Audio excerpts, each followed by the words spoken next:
자, 반갑습니다. 배동찬 교수의 맛있는 돈 이야기 배동찬입니다. 자, 여러분 반갑습니다. 오늘은 이 천억 부동산 부자가 알려주는 부동산으로 돈 벌기 위해서는 이것부터 해라. 그런 주제를 가지고 한번 강의를 한번 해보도록 하겠습니다. 천억 부자, 그 길 밖에는 없었습니다. 강의를 하다 보면 이 수많은 사람들을 만날 수가 있죠. 돈이 조금 있는 사람부터 돈을 많이 가지고 있는 사람부터 다양한 사람을 이제 강의를 통해서 만날 수가 있습니다. 그런데 전에 강의를 통해서 만난 분 중에서 부동산으로 가지고 있는 그 재산이 900억대인 부자를 만날 수가 있었죠. 그래서 그분하고 이렇게 많은 좀 담소를 나누고요. 아무튼 이제 그분이 저한테 이렇게 천억대 부자가 된 그 스토리를 저에게 간략하게 말씀을 해 주셨습니다. 이거는 본인이 직접 저한테 하신 말이죠. 저는 노비의 아들이었습니다, 교수님. 똥지게 매며 살았습니다. 학교도 다녀본 적이 없었습니다. 그런데요, 저는 9살, 10살 때부터 땅을 가지고 싶었습니다. 그래서 부모님한테 또 주인집 양반 어르신한테 말씀을 드려서 작은 땅부터 조금씩 몇 평 안 되는 땅부터 제가 가질 수가 있게 되었습니다. 그 땅들이 모아져서 판교 땅 2만여 평을 가질 수 있게 되었습니다.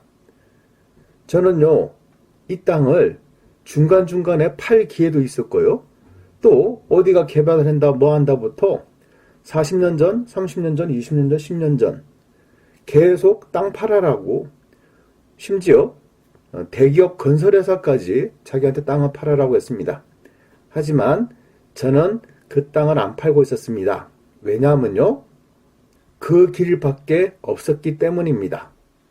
그런 어르신께서 갑자기 저에게 이렇게 여쭤보십니다. 아들 2명이 있는데 아들들이 굉장히 속을 썩이고 있다. 그래서 아들들의 얘기는 어차피 그거 상속받으면 내 땅 되는 거 빨리 땅을 팔아서 사업 자금으로 몇백억씩 떼달라는 그 얘기죠. 그래서 요 어르신께서 눈물을 흘리며 저한테 하신 말씀이죠. 교수님, 판교 땅 팔까요? 거기에 대한 저의 답은 간단했습니다. 어르신, 죽고 싶으면 파세요. 판교 땅은요, 당신의 목숨입니다. 이렇게 얘기했어요.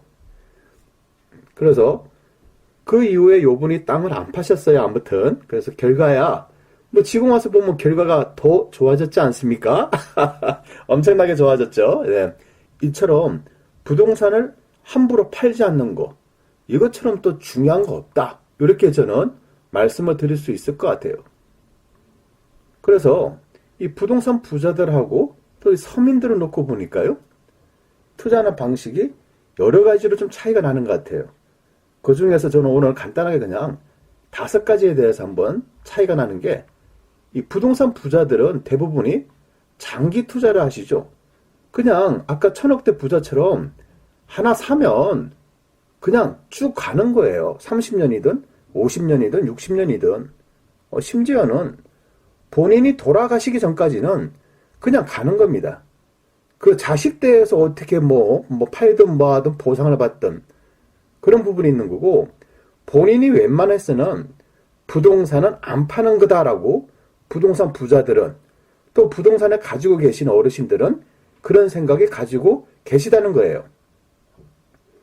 그런데 우리 서민들 입장에서는 이 부동산은 마치 이 주식 투자하듯이 막 단타로 사고 팔고 그런 마인드가 좀 심하게 있는 것 같아요.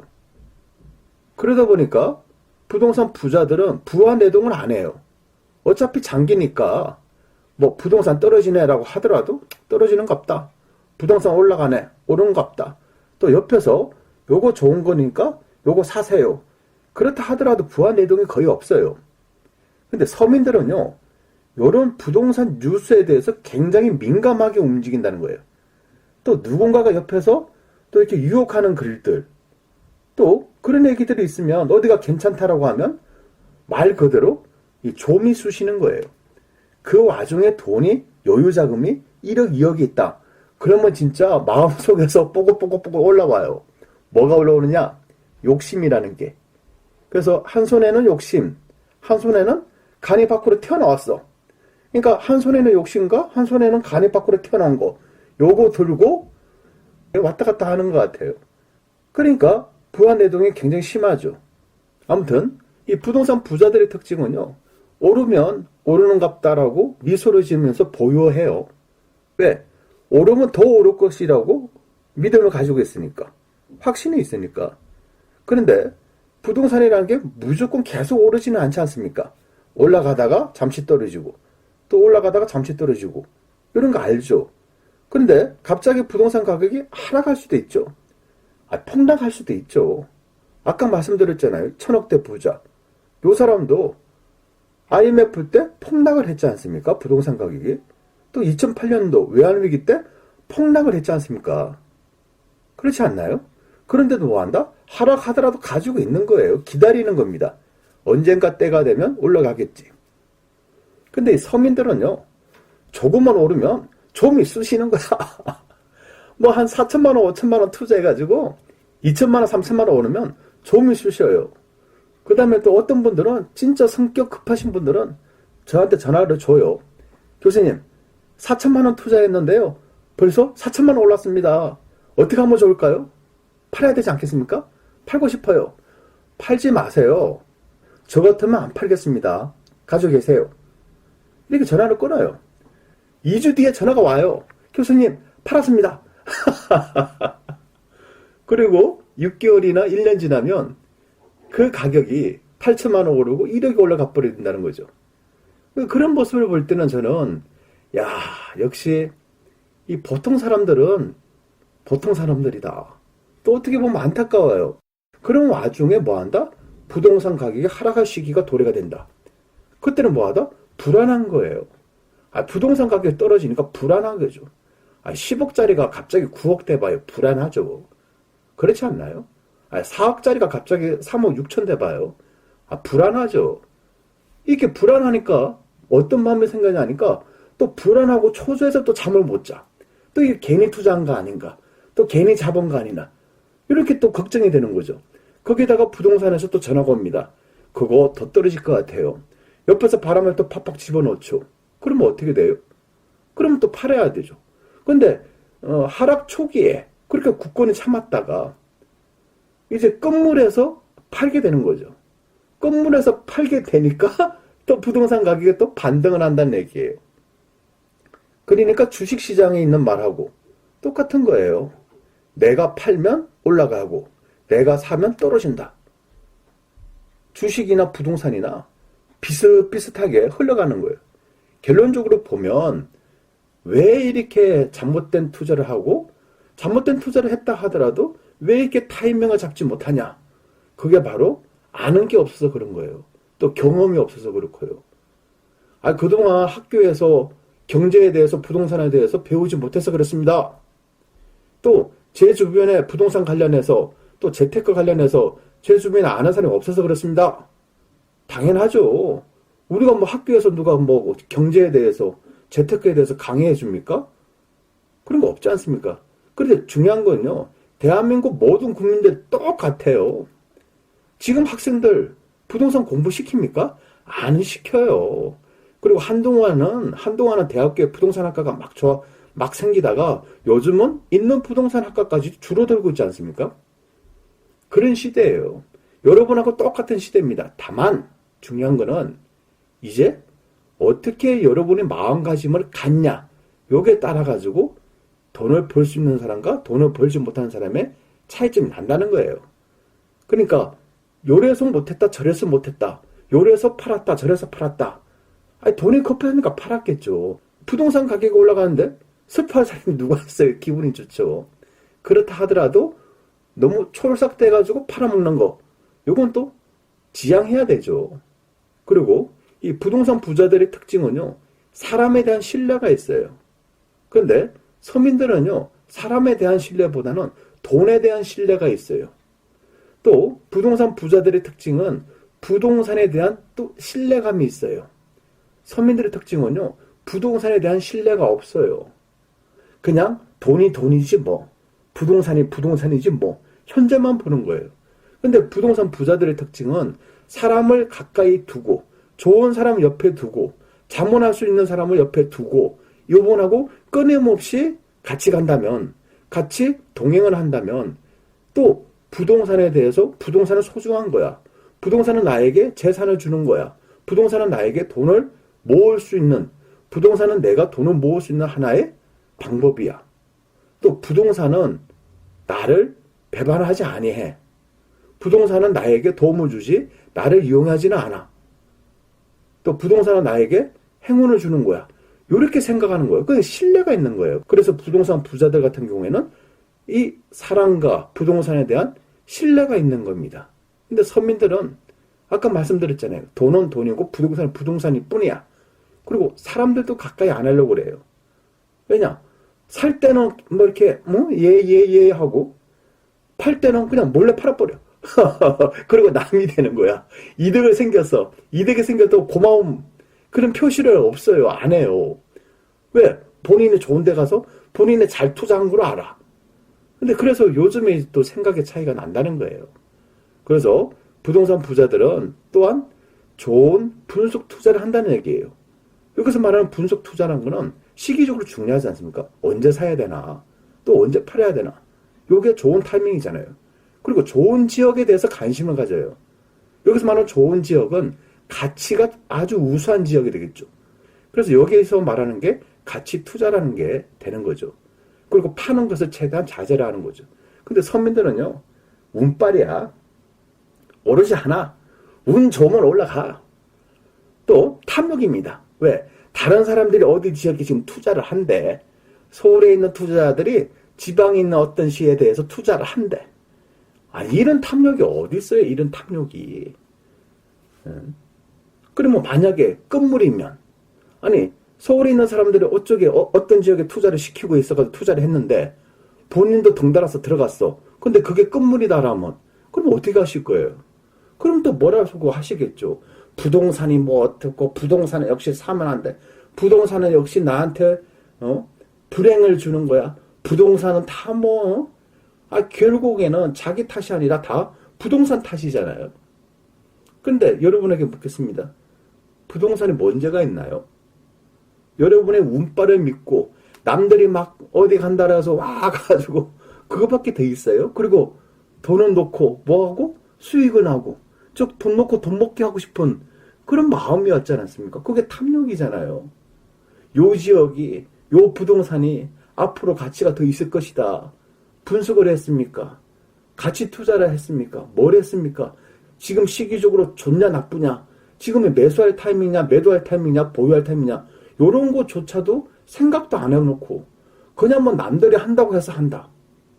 결론은요. 서민들 입장에서는 부동산을 통해서 돈 벌기가 어렵다는 거예요. 그래서 여러분 주변에 부동산 투자를 통해서 돈 벌었다는 사람도 많이 계시겠지만은 한편으로 보면 부동산 투자로 해서 돈이 나갔다라는 사람들도 의외로 많다는 겁니다. 다음 화면을 보시면요. 부동산 부자들은 마음 부자다. 그래서 부동산 부자들은요. 결론적으로 제가 요약을 해드리면요. 첫째, 좋은 타이밍에 들어가요. 그리고 좋은 지역에 들어간다는 겁니다. 제가 그렇게 말씀을 드리지 않습니까? 투자의 3원칙이라고까지 말씀을 드리지 않습니까? 좋은 타이밍에 들어가셔야 돼요. 좋은 지역에 들어가셔야 되고요. 좋은 사람과 같이 인연의 끈을 놓지 말고 쭉 동행하셔야 된다는 얘기예요. 그리고 부동산 부자들의 특징은 단타를 자제한다는 얘기입니다. 절대 사고팔고를 자주 안 해요. 한번 사면 믿고 기다리는 겁니다. 부동산에 대한 믿음이에요. 왜? 부동산은 언젠가는 올라간다는 거예요. 또 제가 또 부동산은 언젠가는 올라간다 이 말을 했기 때문에 제가 그토록 사지 말라고 했던 그 오피스텔 기획부동산에 통해서 얻은 그 땅 부동산은 언제나 올라간다. 요거 믿고 또 5년 10년 기다린다. 안 올라갑니다. 부동산은 언제나 올라간다. 요거는 좋은 지역에 좋은 부동산에 한해서 올라간다는 얘기예요. 그래서 부동산 올라갈 때는 그냥 가지고 계시고 부동산 떨어지면 여유롭게 좀 가지고 계세요. 부동산에 대해서 믿음과 신뢰를 가지시라는 얘기입니다. 세 번째로 보면 탐욕. 이 부동산 부자들의 특징은 탐욕을 없다는 얘기예요. 물론 욕심은 있겠죠. 아니, 욕심 없는 사람이 이 세상에 어디 있겠어요. 욕심은 인간으로서 당연히 가질 수 있는 욕망이에요. 그 욕심도 가지지 마라. 그 사람이 욕심도 없어.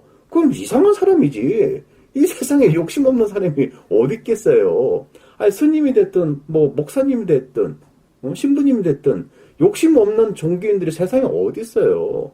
모든 사람들은 다 욕심을 가집니다. 단 탐욕을 지니면 안 된다는 얘기예요.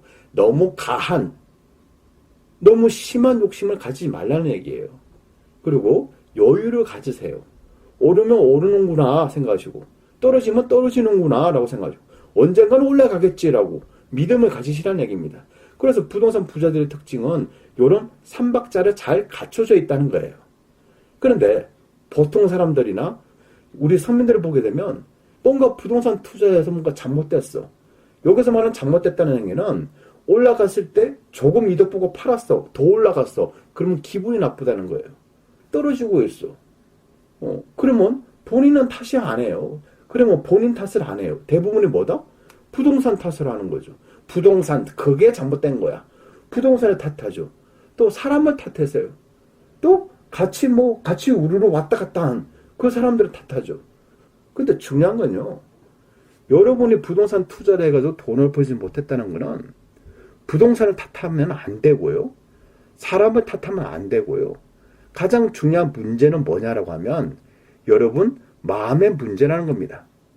여러분 마음이 어떤 마음이냐 여기에 따라가지고 돈이 왔다 갔다 한 거예요. 그래서 당부의 말씀을 드리면요. 이 소인배는요. 적게 먹고 많이 나가요. 배인배는요. 많이 먹고 적게 나갑니다. 이 말 이해가 되시죠? 소인은 먹어도 조금밖에 못 먹어요. 그리고 나갈 때는 왕창 나가버려요. 근데 아주 큰 사람들은요. 먹을 때 많이 먹어요. 그리고 또 뭐다? 나갈 때는 적게 나갑니다. 그럼 이 차이는 뭐가 있을까요? 이 차이는 단지 하나라고 저는 생각합니다. 마음먹기에 달렸다는 거예요. 오늘은 여러분들에게 부동산에 관련된 이론과 실무와 지식과 지혜를 이렇게 말씀드리는 것보다는 그냥 우리들 마음을 한번 돌아보는 그런 시간이 있으면 좋겠습니다. 우리들 마음을 한번 살펴보고 우리들 마음이 현재 어떠한 마음인지 한번 본인의 마음을 돌아보는 그런 시간이 되었으면 좋겠습니다. 이상까지 배동찬 교수의 맛있는 도원 이야기였습니다. 감사합니다.